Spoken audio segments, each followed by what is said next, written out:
कभी सोचा है कि एक छोटी सी दुकान से लेकर एक मल्टीनेशनल कंपनी तक या फिर एक स्कूल से लेकर एक देश तक सब कुछ इतने अच्छे से कैसे चलता है? इन सब के पीछे माँ एक छिपी हुई शक्ति काम करती है, मैनेजमेंट। तो चलिए आज इसी काम करवाने की कला के राज से पर्दा उठाते हैं। जरा सोचिए, कुछ भी बड़ा बनाना हो, चाहे वो एक छोटा सा कारोबार हो, एक बड़ा अस्पताल या फिर पूरा का पूरा देश, आखिर वो कौन सी चीज है जिसकी जरूरत पड़ती है?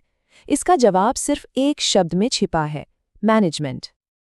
देखिए, जब हम मैनेजमेंट की बात करते हैं तो ज्यादातर लोगों के दिमाग में बड़ी बड़ी कंपनियां ही आती हैं, पर ऐसा है नहीं।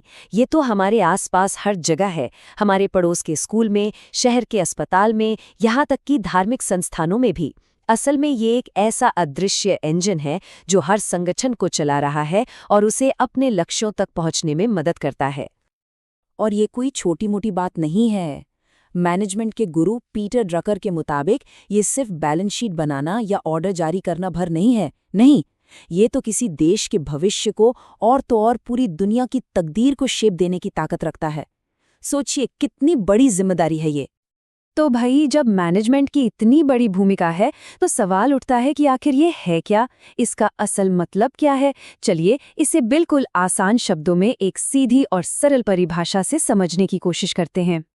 तो देखिए, एकदम सीधे साधे शब्दों में कहें तो मैनेजमेंट का मतलब है लोगों के एक ग्रुप से काम निकलवाना।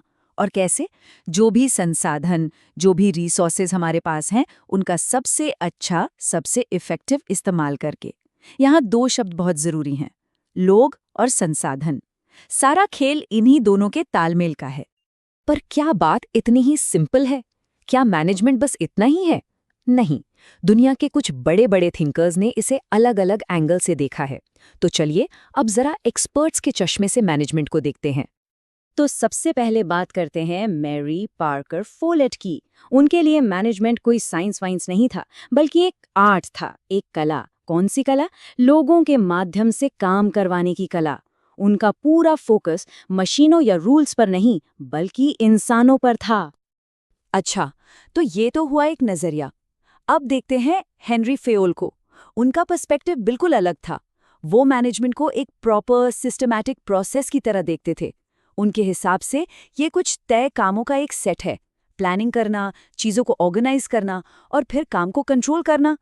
मतलब ये मैनेजमेंट का हाउ टू वाला पार्ट है। और फिर आते हैं मैनेजमेंट गुरु पीटर ड्रकर। वो कहते थे कि मैनेजमेंट तो भाई एक मल्टीटास्कर है। ये एक साथ तीन तीन काम करता है। पहला, पूरे बिजनेस को मैनेज करना। दूसरा, मैनेजर्स को मैनेज करना। और तीसरा, वर्कर्स और उनके काम को मैनेज करना। मतलब एकदम 360 डिग्री वाला व्यू। तो अब सवाल ये है कि सही कौन है, फोलेट, फेयोल या ड्रकर?